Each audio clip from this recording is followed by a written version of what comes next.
If you've been following the SoCHiology podcast since I launched it in 2021, you will be aware of the reverse psychology subseries, which is basically unpopular Chicago opinions from Chicago. You will also be aware of the SAT, the SoCHiology awareness test, where I quiz random Chicagoans about different questions in regards to Chicago history and culture.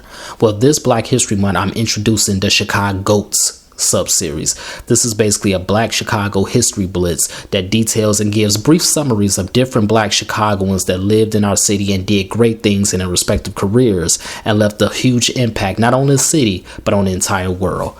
So without further ado, let's get into it. From Harold Washington to Harold's Chicken and everything in between and beyond, this is SoCHiology. If you've read my novel, Board Games, there's a skyscraper that one of the characters develops in that story called One King Square, or King Square for short. The inspiration for the design of that building came from a real-life skyscraper here in Chicago called St. Regis, located at 401 East Wacker Drive. The 101-story structure is the third tallest building in Chicago, but it is the tallest building in the entire world, designed by a female architect. Her name is Jeannie Gang. Now, Jeannie is a white woman, and this is Black History Month. And I know you're wondering, why am I mentioning a white woman in Black History Month? Well, two reasons. Number one, it is impossible to discuss Chicago without talking about architecture. Chicago created the skyscraper. And number two, it's simply a segue to the true star of this episode, which is Beverly Lorraine Green. She was the first Black woman to be licensed as an architect in the United States of America. Beverly was born here in Chicago in 1915. She was the only child to James and Vera Green. She would eventually attend University of Illinois at Urbana-Champaign, U of I, and graduate with her degree in architectural engineering in 1936. She was the first Black woman to graduate with that degree from the university. She would eventually go on and get her master's degree in city planning and housing. Then she came back home to Chicago and worked for the first Black-owned architectural firm in the city, a firm owned by Kenneth Roderick O'Neill.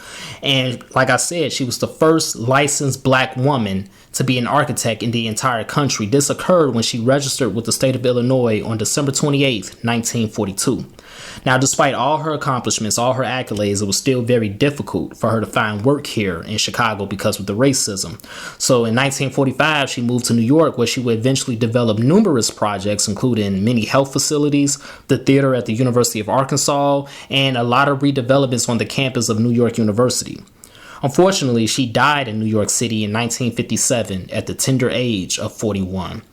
Her memorial service was held in a funeral home that she was responsible for designing. That's a very fitting homegoing.